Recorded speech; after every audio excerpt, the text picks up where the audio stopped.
Introducing National Streaming Sports, live and on-demand sports talk programming that you can access 24/7. Check us out on YouTube, Facebook, and X. And for the premier sports talk experience, tap into our Roku channel. Start your mornings with Mac and Jack covering all the weekend sports action. Then pour a cup and enjoy all the sports you can drink on the Coffee and Sports podcast. At midday, talk sports from east to west on the Coast to Coast podcast. Followed at night by some hot girl talk with Prim and Proper Sports featuring Sonia Pearson. Talk boxing on the Gloved Fist. Yankee fans tune in for Start Spreading the News. And there's more on the College Sports Huddle and Sports Scope with Robert Butler. And that's just a sampling. There are 20 podcasts in all and 70 weekly shows giving us a 3.4-star viewer rating. To find us on Roku TV, search for National Streaming Sports on the Roku search bar. Click on the logo and you're in. For laptops, mobile phones, and tablets, download the Roku app.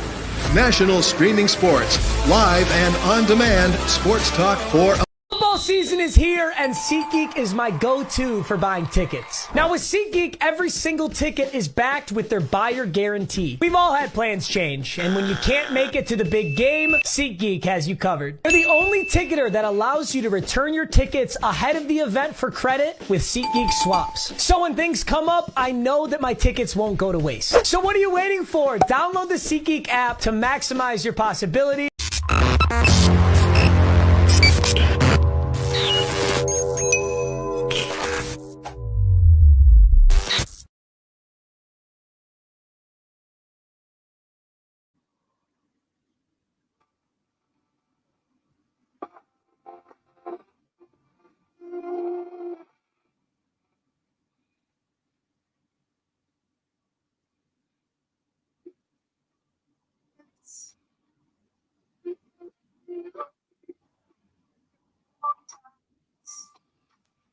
Well, Bob, we're almost there.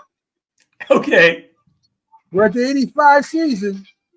Yeah, so we're a better team. We're getting better. Yes. 2 years in a row, we have a winning record. Yes. So we're 10-6 this year, and of course, as we know, we've already been there. So we've already watched it. The Giants end up going to Super Bowl 86, and there we are. Look at. We're right Giant Stadium right now. There you are. So the Blues Brothers, me and Big Bobby G, are there. So, we're going to look at the 85 season a lot. We're going to do a trivia question, of course. I'll get that to you. Well, let's do it right now. And then we'll get to it at the end of the show. You got to remind me of this so I don't forget. All right. Which running back has the most rushing yards in the playoffs for their Giants career? So we're going to let that, marinate out there and see if, you can come up with the answer to that one. So far, Bob, you haven't been doing good, man. I've got to be honest with you. I think I got the first one right, and it's been downhill since. Yes, you're like Jack Hirsch on a big football show now. You just can't get the question right. You can't get the trivia unless I give him the answer. So anyway, and Jack could not shut up about how much he enjoyed having you on and meeting you on the big football. Oh, that's great. That was nice. I watched you guys today for a while until my wife made me go shovel the driveway. I was really enjoying your guys. You guys had really nice chemistry together, and he seems like a great guy. And it was, I've seen him so many times in the past. It was fun to kind of interact with him a little bit and have some some very good back and forth, I thought. He's really good at what he does. We also got a player spotlight. We're going to talk a little bit about Leonard Marshall. In 85, if I'm not mistaken, it might have been his rookie year or his second year anyway. He came in 83, I think. 83. So 37th player drafted in 83, yes. Second year. And this is, of course, had a lot of sacks that year, and being next to Lawrence Taylor didn't hurt. It was him and Lawrence Taylor on the right side. So they both had good years. We'll talk about the Giants roster of 85, the Pro Bowlers that were on the team. Let's see. We'll talk a little bit about the Bears. The Bears, an 85 team too. And I know I'm going to try and bring it in. This is the only show I've been able to do with the Shiro video. So I'm going to try and bring in their dance that year. I know the Rams tried it in 86. I don't know what the heck they were thinking about. They didn't even make it to the Super Bowl, but they had some kind of dance they were trying to do. I don't think Bill Parcells wanted the Giants dancing. I don't know. I would think that would be something that Mike Dick was a little bit more flamboyant than Parcells was, so maybe you can get away with it with him. Right. But I don't think you get away with it with Bill Parcells. No. One of the greatest defenses of all time. We'll talk a little bit about that, and of course the great Walter Payton leading the rush there. We'll talk about the Giants draft picks or their chances of draft picks. They still got quarterback concerns. What are they going to do there? And of course, we finally get to talk about the Super Bowl, and because we won't be talking about it again until after the Super Bowl, so we'll be able to talk about that. So, Bobby, let's talk about Leonard Marshall. That year he had, I don't know if you got the stats with you or not. I do. His best year was 85. So it's kind of neat that we're talking about the 85 Giants because he was a really big part of that right side of the Giants defense. You mentioned him and Lawrence playing together. He had 15 and a half sacks that year. He had 99 tackles. Those were career highs for Leonard. He would not hit those numbers again. I think the closest he came a few years later, I believe it was the Giants' second Super Bowl season, where he had 80-plus tackles, but didn't come close to the double-digit sack numbers that he had in 85. But, I know you want to talk about the Bears defense.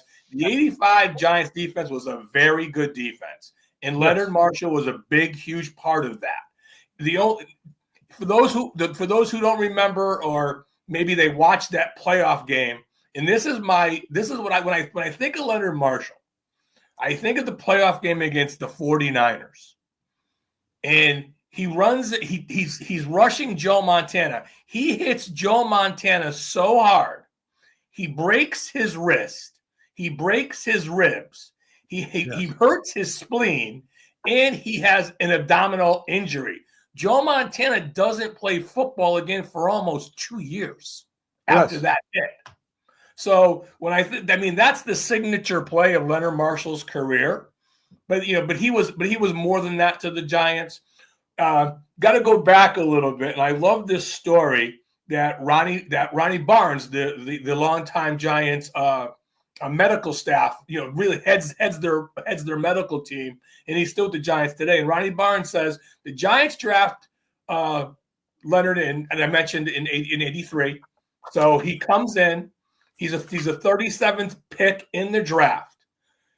When his senior year, one of his last games, he's playing against Bear Bryant in Alabama, who they end up beating. And Bear says he's one of a handful of recruits that I regret never getting him to play for the Crimson Tide. But anyways, fast forward a little bit to his rookie year. He comes in and Ronnie Barnes he just said who he was. He said he was a fat kid. His body fat was 25%. And he struggled mightily his rookie season to really finish laps, finish wind sprints. So the Giants medical team put him on I wouldn't call it a strict diet, but a diet because Leonard loved to eat. And when he was done eating, he wanted to eat some more. So they had to kind of change his attitude when it came to food. So they got his body fat weight down to about 16%. He lost about approximately 20 pounds, and that's really when his career took off. Well, if you remember, because I remember the hit on Montana, both by Jim Burt and then later by Leonard Marshall, he actually got knocked on the ground.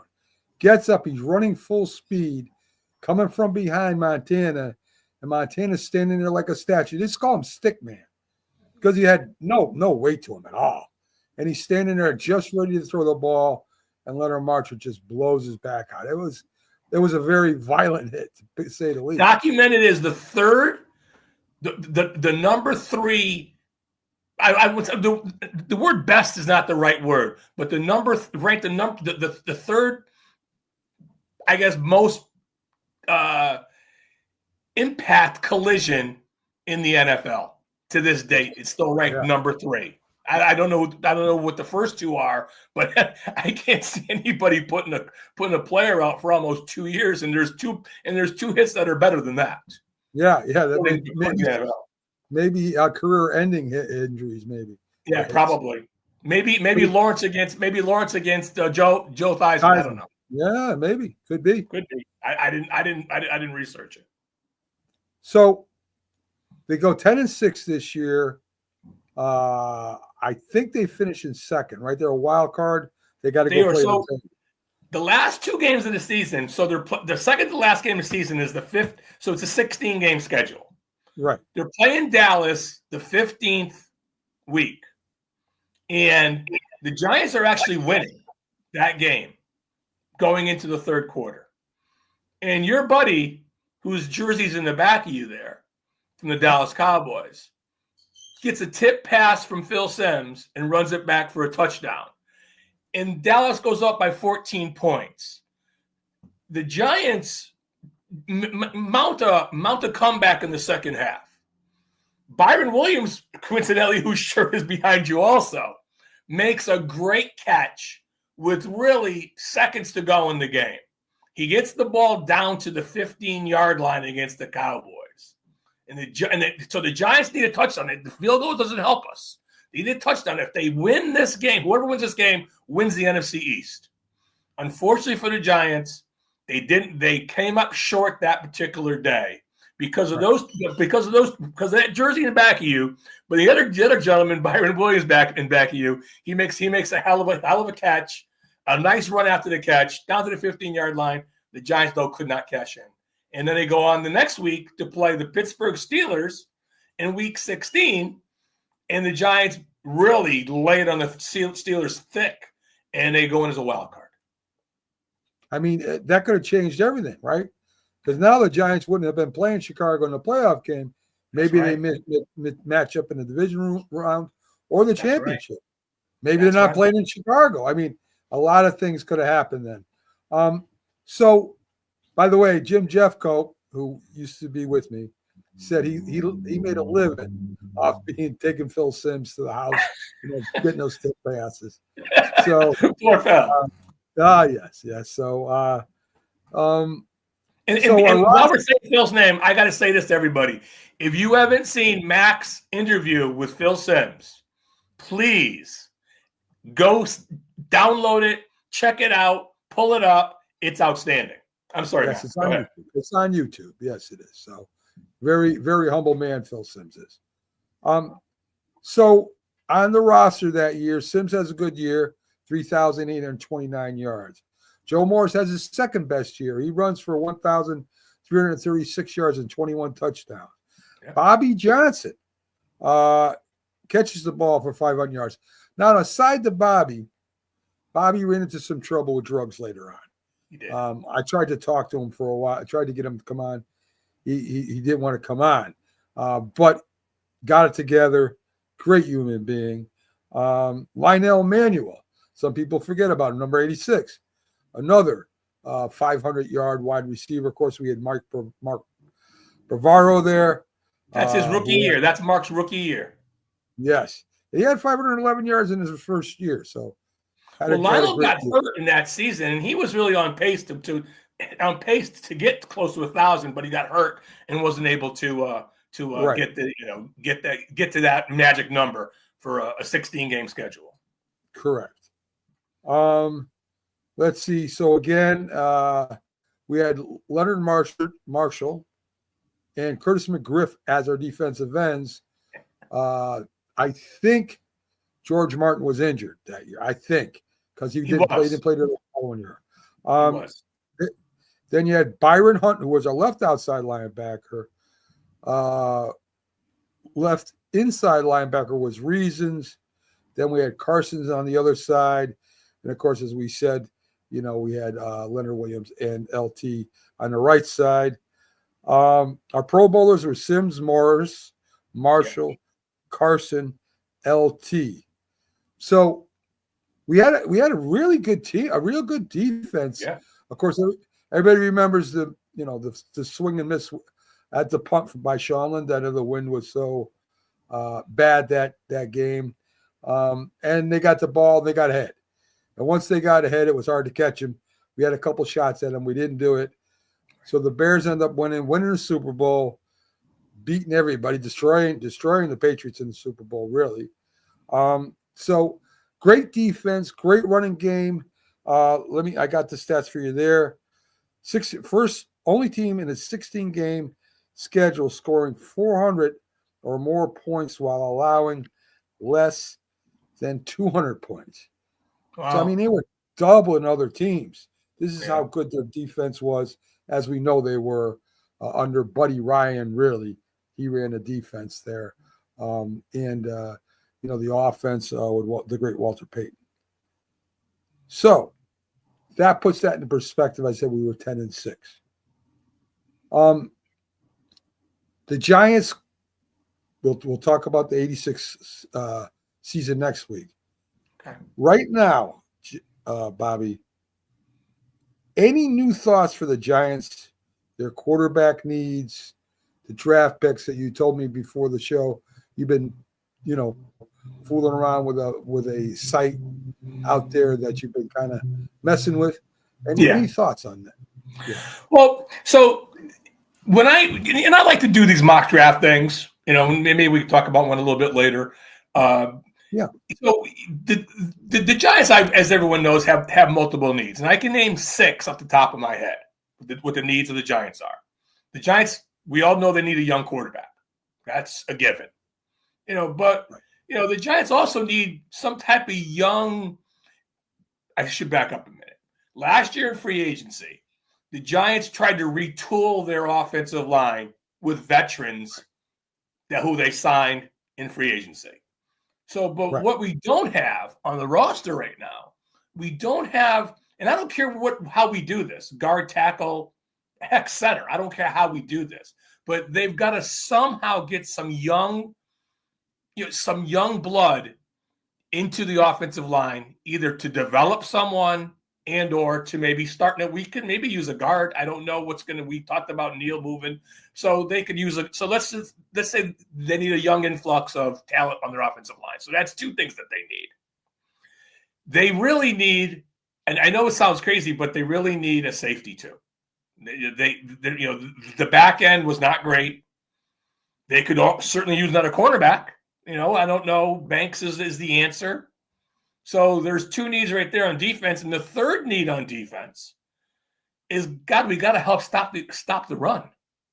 Big time. So the Giants really need a plug-and-play guy to be next to Dexter, and who can stop the run and put pressure on the quarterback. Not that they have to be like Dexter, but certainly to help Dexter with that type of maybe stop the double teams when he's rushing. So those are some huge needs for the Giants. Now they're going to fill some and in free agency probably, but even though this is just me, even though you sign a free agent defensive tackle, let's say you're going to plug in there and play with Dex. If there's a really good defensive tackle, and believe me, there's going to be a few really nice ones at the top of the second round. The Giants need to grab one of those guys, I think, in the second round, even if they go out and spend some money in free agency. So if I'm the Giants, my need is to take the best players available in the first round. Who's ever there, take them. There's going to be a slew of – not slew. There's going to be 3 or 4 defensive tackles in the second round. They're going to be there for the Giants to take, and they should take them. But what they can't do, and I know they need a cornerback, and I know they need, and I really know that they need an offensive lineman. I would hate for them to see them reach for someone in that particular situation. But those are just some of the needs of Giants. You're not going. And one thing about the draft, and this is what kills me with fans, they think that you're going to draft these players and we're automatically going to get better. These players are for 3 years from now, 2 years from now. You get lucky. And the Giants got real lucky this last draft. We got 4 starters. Now that's unusual. Right. You can't expect to get 4 starters and no one's that lucky. So these are players that are to fill, that are to either to develop some may be a plug and play. I don't know. Depends on who we get. But certainly they need some help. And we're not going to get everything in one draft. We're just not. As much as we'd like to. No doubt. No doubt. So Bobby asked me to do something before the show, and it's only worked on our show. It's never worked on the Mac and Jack show. There was a little dance that the Bears did the year of 1985. I'm going to see if I can do this for you. Bob, let me know if it happens or not. All right. But this is something. Let's see. What is entire? No.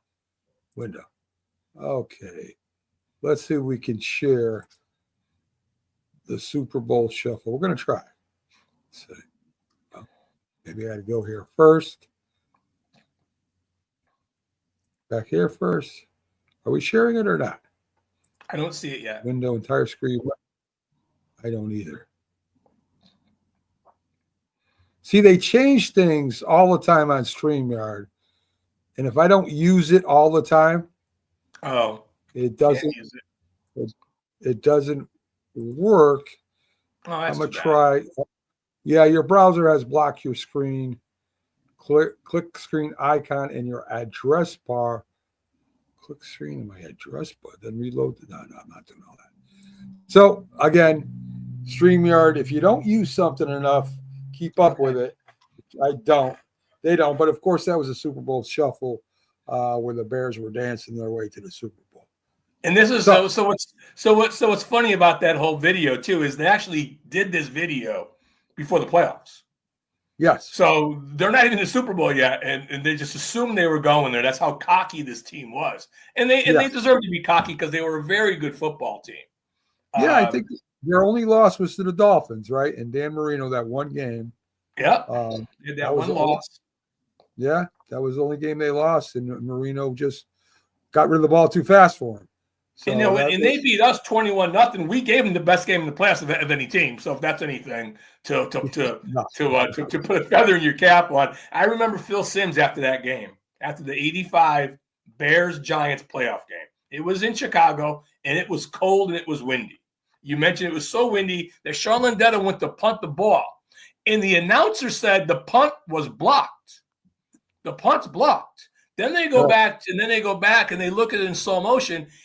The wind was so windy that he put the ball down to punt it, and it moved.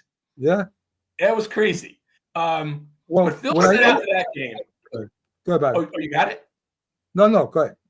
Phil said after that game, he said, in the Giants, we could talk a little more about 85 Giants because that was a great group of guys. He said we thought we were a very intense, physical, mentally tough team all season long. He said, but when we went into Chicago and they beat us, we walked in the locker room talking to each other, telling each other, we got to turn it up one more notch because their level was a wee bit higher than what ours was. And they felt, after they left that stadium, they felt that they were going to they knew they were going back to the playoffs next year. The Giants had a very good football team. But they knew going into the offseason, if they turned it up just a little bit, then they could probably be as good and maybe even beat that team if they ended up facing them again, which they did not. Well, there's two stories, right? I interviewed Phil McConkey. Everybody remembers Phil catches that ball off Bavaro for the Super Bowl '86 game. He said that a lot of them were crushed. I mean, they all year, that's all they thought about. Coming into training camp, all they thought about was the loss. They didn't care that they made it to the playoffs. They didn't care at all. All they cared about was that the Bears beat them in every way, really. I mean, Harry Carson thanked the Bears. Said, thank you for showing us what it takes, to be a Super Bowl contender. So, I mean, that's how impressive the Bears were that year. And as you said, I mean, they basically crushed everybody except the Dolphins. And again, there aren't too many quarterbacks out there good as Dan Marino, especially at that time, right? Right. He was probably the best. So he was the best. Yeah. I mean, I mean, in our team, even that, I mean, our defensive backs were good. We had, Kennard was a great safety. Yes. Bill Courier was a great safety. Well, not great. He was a good safety. We had Elvis Patterson, though. I know he took his lumps in the beginning of his career when and maybe everyone might know this, but Parcells nicknamed him Toast. Yeah. Because in practice, everyone beat him all the time. So they were toasting him. All the wide receivers were running by him all the time. I'm not sure how he made the team, but he would, he was nicknamed Toast. I remember Bill Courier. There's a great clip of Parcells. I don't know if you see Courier you might see him real quickly, and he's talking to me. He says, "Don't forget what I told you. You have to remember, because the last time I told you this, you didn't remember. Remember?" And it's a fun clip in '85 of Parcells' interaction with Bill Courier, and because Bill probably the lesser known of the defensive backs, but he was the kind of the guy who would put everybody in, make sure everyone was lined up correctly back there.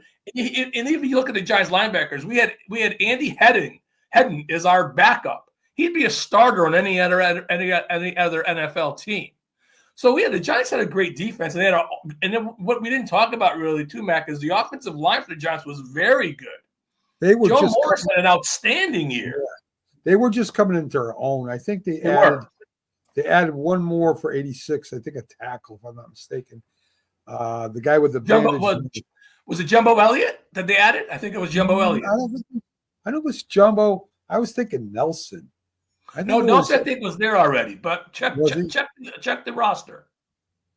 I think Jumbo's not on that roster. I think he's a first-round draft pick of the Giants the following year. Yeah. Linda's on it. 85 offensive line for the Giants. So, but the Giants, and they weren't a big offensive line by any means. They weren't fast. They just worked well together. They were. I agree with you. And they were a well-oiled machine. Bardos said, I interviewed Bardos, not believe it or not, also. And he said, we just knew what we were doing. He said, the 85 Bears were coming at us from all angles. We never saw anything like this. They were blitzing from every angle, and we couldn't keep up with it. They said, we straightened it out next year. But it was an education for them too. But they were a very, very – they had a lot of chemistry, that team, that offensive line, in 86. I'm not sure if Bardos stayed with them until 90. I know we ended up going to the 49ers also. Yes. But anyway, they were more chemistry than they were size. Yeah, Richard Dent in that game really put a licking on Phil. Oh. And I know Singletary said after the game that him and Dent, Sims and Dent were kind of, and Phil never backed on anybody, so he'll gabble you all day, all the whole game. And I guess him and Dent were really going at it all game, and for some reason Dent really wanted to punish Phil. Yeah, well, there you go.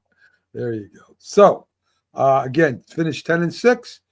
Following year, we'll talk about next week. Going on to the Super Bowl. So, your thoughts about the Giants? We already went through that. The Giants quarterback needs, draft picks. The thing I'm not sure of, right? We talk about a young quarterback. Maybe we need a more veteran quarterback, Bobby. Maybe you suggested. Justin Fields Justin Fields is someone who let me give you a couple quarterbacks here. You tell me if any of these. Sam Darnold, free agent quarterback.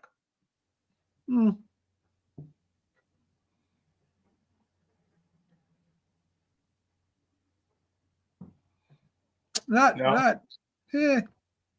Cost money. I mean, not bad. From what I got here, I'm looking at the 85 offensive line. Jumbo Elliott wasn't there yet. Let's see. He might not be there until 1990 either. Jack Oliver came aboard. as a guard, Brian Johnson as a center. Of course, he played behind Oates for a while, so Jumbo didn't come around on 86. So anyway, Justin Fields would open up the run game for the Giants. There's no doubt about that, right? He's a dual threat quarterback. Those guys are great. And the NFL is different. It is as it was when we were watching. We're talking about these teams. The NFL is a different team. I mean, it's a different game now. I mean, does Russell Wilson, if the Steelers let him go, is that something that you might want to think about? No. Cooper Rush? No, definitely not. I mean, Cooper Rush is a good backup quarterback. Joe Flacco? We want somebody to come in. Joe Flacco, no, too old. I mean, maybe a few years ago, yeah. But I think he's finally past his peak. I like Justin Fields because not only you got to concentrate on a rookie now, the RPOs. He's got the arm to get it downfield to Malik Neighbors, and if Slayton's still there, they have both got speed. I just like the multiple facets that Justin Fields brings to the Giants. Sam Darnold, it's not that I hate the idea. I don't even hate the idea of Aaron Rodgers, to tell you the truth. If Aaron Rodgers wanted to come play for the Giants, I wouldn't hate that. I think I'd like that better, believe it or not, than I would a lot of quarterbacks. I think Aaron Rodgers. Go ahead. Can Aaron Rodgers still move like he did 3 or 4 years ago? He was kind of a dual threat quarterback in his day. Also, when he was in his prime, he could run, he could pass, he could do it all. Is he still that quarterback? He can throw on time though, man. That dude's still got an arm. He's experienced. He's got an arm. I mean, I'm not saying I would want Aaron Rodgers because I don't know what that would bring into the team besides the field. But I mean, if you're going just based on field play, experience, MVP, Super Bowl, holds down the fort for a year or two, he's not a long-term investment. That's all. That's the problem with him, right? I mean, eventually Aaron Rodgers is going to say, I think Aaron Rodgers might go to Pittsburgh. To be honest with you. That's not a bad fit. That's not terrible. I know. I think he might go there. I think Russell Wilson. Pittsburgh would be stupid to let go of Fields and keep Wilson. You think they're going to keep Fields? I think they're going to try to. I think Wilson ends up, believe it or not, I think he goes to the Raiders. All that talk about him and the head coach there, the gum chewer. Yeah, Pete Carroll. Not liking him. I think, hey, listen, it's not a bad. And remember, you still got Derek Carr out there. Yeah. How about another project for the Giants? What if Trey Lance becomes available? Oh no, Trey Lance stinks. He just stinks, Bobby. He's just curious. Just throwing some stuff out. Stunk in college. He can run with the ball. He can't throw accurately. He just can't. And what were the 49ers thinking about trading up to get him? What was the I think they were worried that if they let him go and he became big, that they had a chance to get him and didn't. I don't get it. I don't get why anybody. I don't get why Dallas got him from the 49ers. I don't see what people see in Trey Lance. I don't get it. I really don't. He's not accurate. You can't teach accuracy. You can.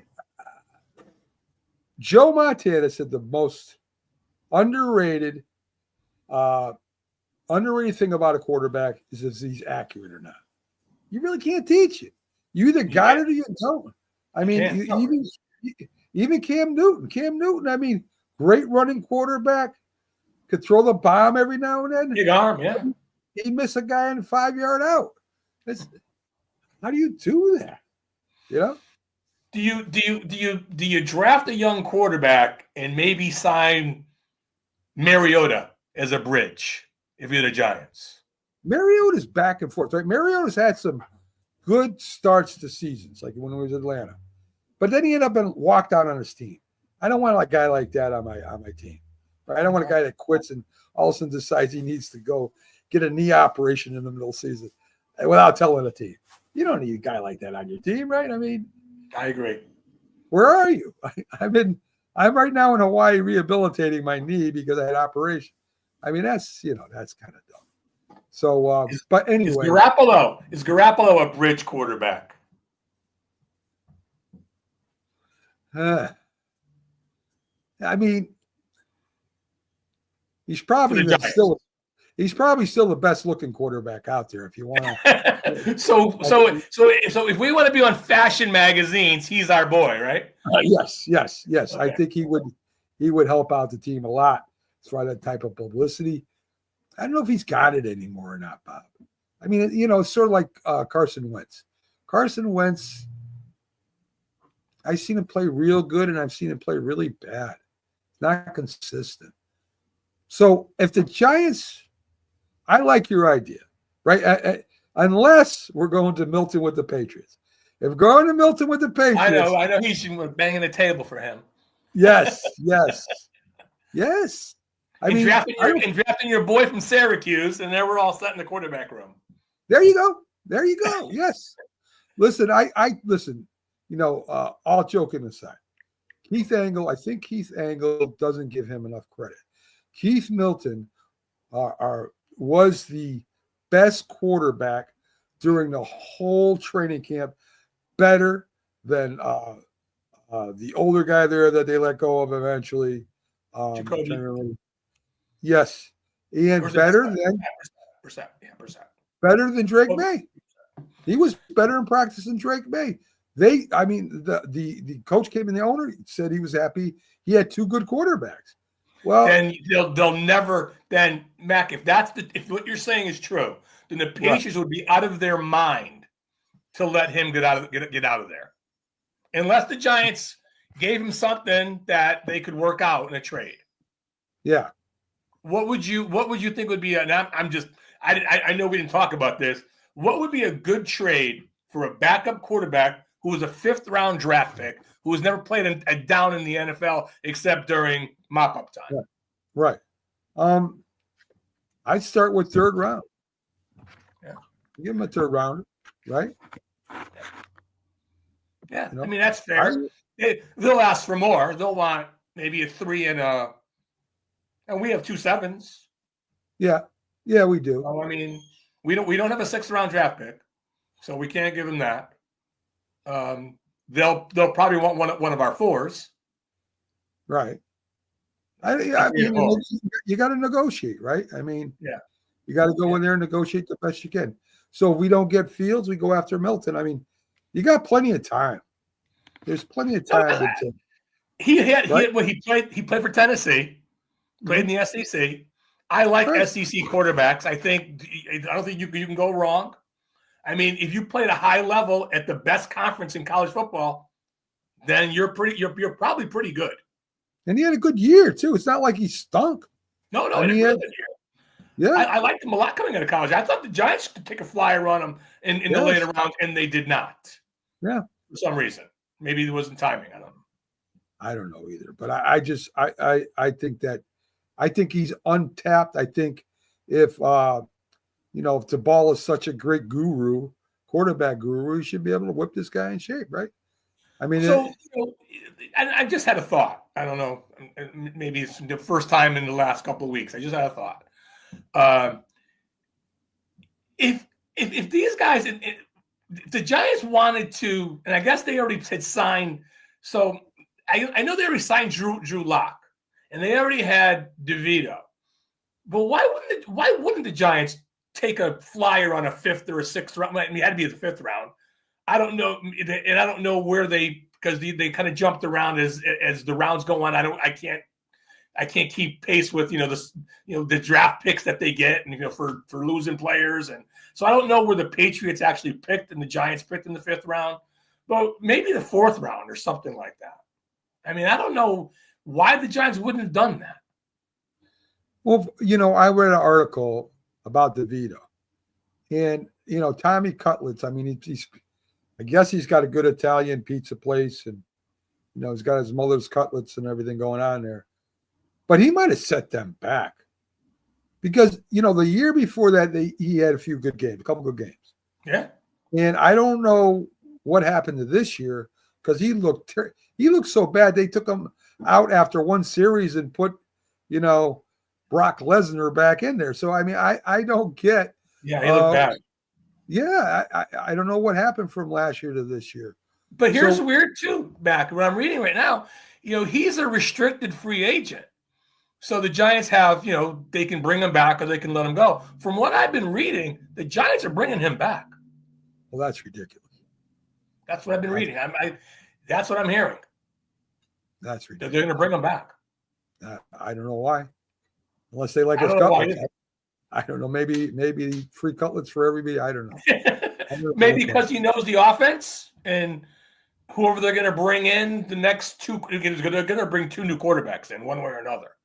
Right. And maybe those guys don't know the offense, so you have somebody in the quarterback room who can help out. I mean, I'm throwing stuff at the wall here. I'm not sure why they're bringing back in. I have no idea what they're thinking with that. I'd rather start new. I mean, what's it going to help him? How to throw a bad pass and how not to hit the guy on the right? I don't know. But anyway, so let's start talking a little bit about the Super Bowl. It'll be Sunday, Bobby. I got the Eagles. I wanted the Chiefs to win in the beginning because I don't like the Eagles. For a while there, I was rooting for the Chiefs. Now, I don't know what it is about the Chiefs. I'm not saying it's officiating.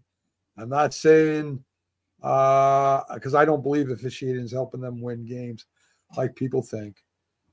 I just want, maybe because it's Saquon, I want to see the Eagles now beat the Chiefs. And I think Saquon doesn't get the MVP like everybody else does. I think we talked about this a week or so ago when we were just after the games, after championship games had ended, and I was looking at the games and thinking, well, who's going to be the person that either puts the Chiefs over the top or the Eagles over the top? What player? There's got or two players. What are the two players? Now, naturally, you're going to think, well, Patrick Mahomes is going to put the Chiefs over the top. If he has a great game, then who knows what's going to happen, and the Chiefs defense can stop anybody. Right. But they haven't. I don't think. And you look at their division. I don't think they've seen anything like Saquon Barkley. Derrick Henry. Okay, but Derrick Henry's a different running back. He's not shifty. He's not gonna make you miss a lot of tackles. So he's a different running back. Very good comparison. I totally agree with that. I just think Barkley is something. He's a home run hitter. I'm not sure Henry's a home run hitter, or he could take it 80 yards a couple times a game. I think Barkley can. Okay. Maybe or 60 yards and 50 yards, and all of a sudden there's another 60. I know Henry's a very, very good running back. Don't get me. I mean, he's outstanding, obviously, and that whole Ravens team is very good around him too. And we talked about the Ravens, and unfortunately they're not there. But I don't think they've seen anything like Saquon Barkley, and I really think he'll be the difference in this game. I don't know if it's going to be I think it's going to be a tightly contested game, but I think in the fourth quarter, the Eagles will take over in the fourth quarter, and they could win by 2 touchdowns. And it won't look as close as it was. This is just my opinion. It won't look as close as it was when you look at the final score. Say, oh wow, the Eagles had their way. It looks like, and I think Barkley is going to be that person who's going to take a screen pass. He's going to run it. Run it 50 yards for a touchdown. He's gonna at least pop at least 1 or 2, and that's gonna be the difference in the game. I think coaching is a big part of winning championships, right? Right. I think the Chiefs got the better head coach. Yep. I think they got the better defensive coach. Yep, I agree. And I think they'll figure a way to slow down Barkley. You're not going to stop him, but they're going to put a lot of pressure on Barkley. And that's why I think Jalen Hurts will be the MVP. I think that he's going to hit A.J. Brown, Smith, Goddard, as you said, past the Barkley. I think he's going to run when the protection breaks down. I think he's going to be the MVP for the game. I mean, you're right. If the Chiefs win, I mean, you could throw Kelsey in there. If Kelsey catches 3 touchdowns and over 100 yards, maybe he gets it. But I think Patrick Mahomes pretty much is a choice there if the Chiefs win. But if the Eagles win, I think Jalen Hurts is going to have a big game. If he doesn't have a big game, I think the Chiefs win. You know, you made a great point a minute ago when you're talking about the Eagles' skill position players. Those are great players. Yes. Good to great players on their skill position. You know, there's not a lot of teams that can say that they have good to great skill position players on their football team to go along with a great offensive line, I might add, too. There you go. So, you know, that being said, I love Spagnuolo. I have a huge, huge place in my heart for Coach Spags, for what he did for the Giants during his years with them. You know, hats off to him. He's had an outstanding career. Maybe he'll get another shot at a head coach. I don't know. But I guess if anybody can slow down, I'm going to say he's going to stop Barkley.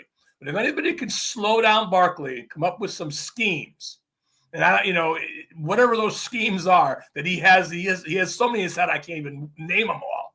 Whatever he thinks he can do, I agree with you that the coaching can maybe take away the skill position players. Besides Kelsey and Mahomes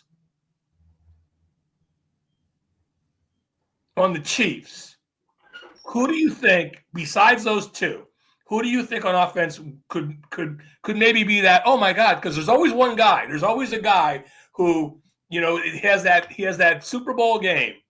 And you know, maybe the Eagles too. Maybe it's the tight end on the Eagles. But there's always that one guy who's not, you know, you don't think about it. And all of a sudden, wow, what a great game he had. He might not be the MVP, but he's the guy who, you know, the catalyst that took him over the top. You know, if you look at the history of football and Super Bowls, it hasn't always been a quarterback. It hasn't always been a receiver. Trying to remember the linebacker for Dallas, that one that even lost the game. Dallas lost the game. He won the MVP. I know his number's 54. I forget his name right now. Was that Randy White? No. No, he's a linebacker at the time. It wasn't Randy White. And was it Crowley? No. Something like that. Close. Crowley. You're close, but it's not Crowley. And of course there was the co-captains too. You know, you mentioned Randy White, and I think it was Harvey Martin. Defensive backs have been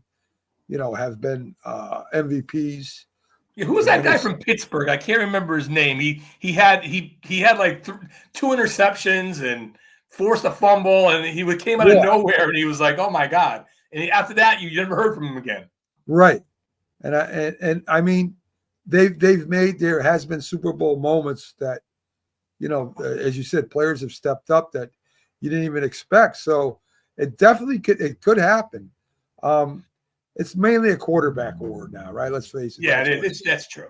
I only said it because Kansas City Chiefs, because I picked the Chiefs when I asked that question, because I don't think their skill position players are as good as the Eagles' skill position players are. So somebody on that skill position side would have, besides Kelsey, for them to win this game, I believe will have to step up and have the game that you didn't see coming.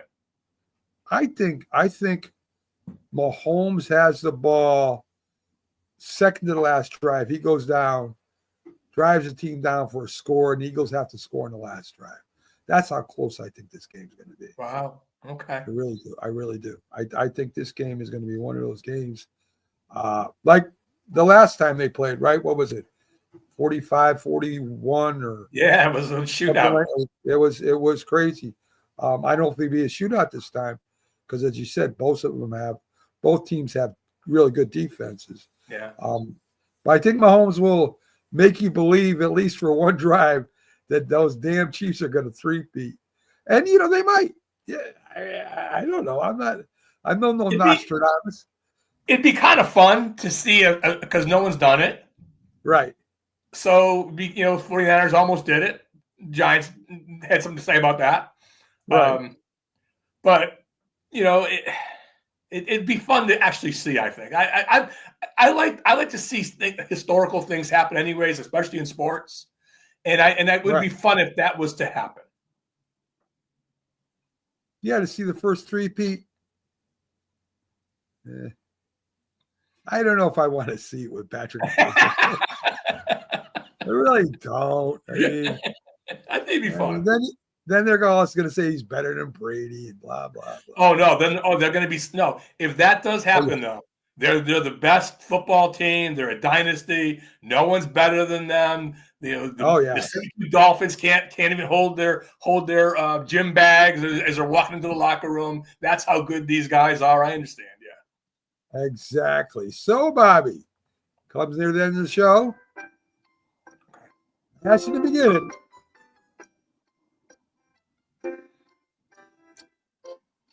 Which Giants running back has the most rushing yards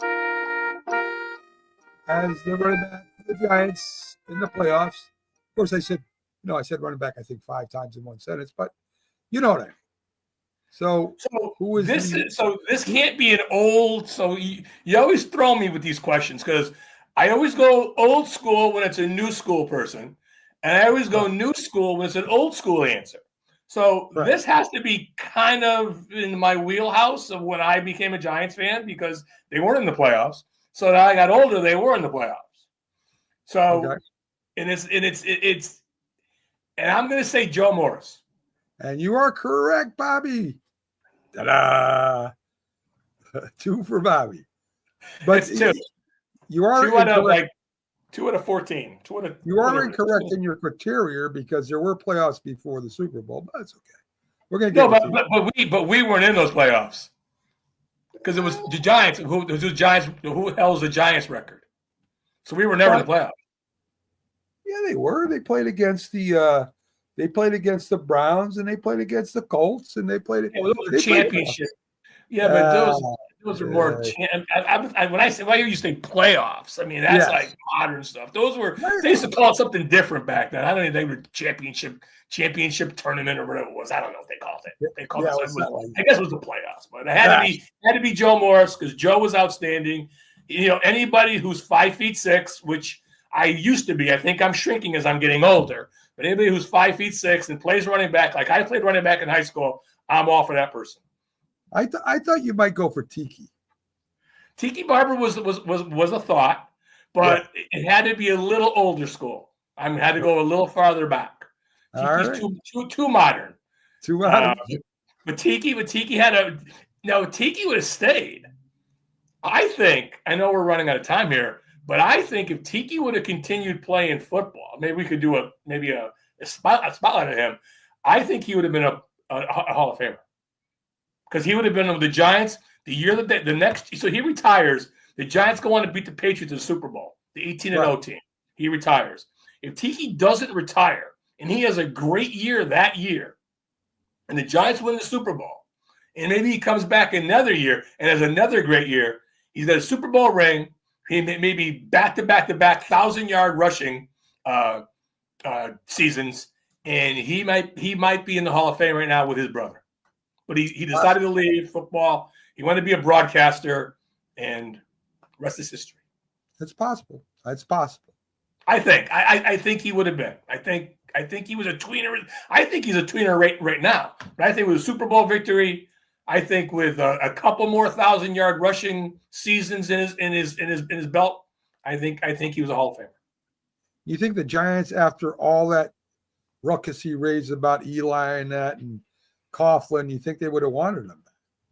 That's a great question because it seemed like Eli got better when Shockey and Tiki left. Right. So I don't know, but because there was friction in the locker room.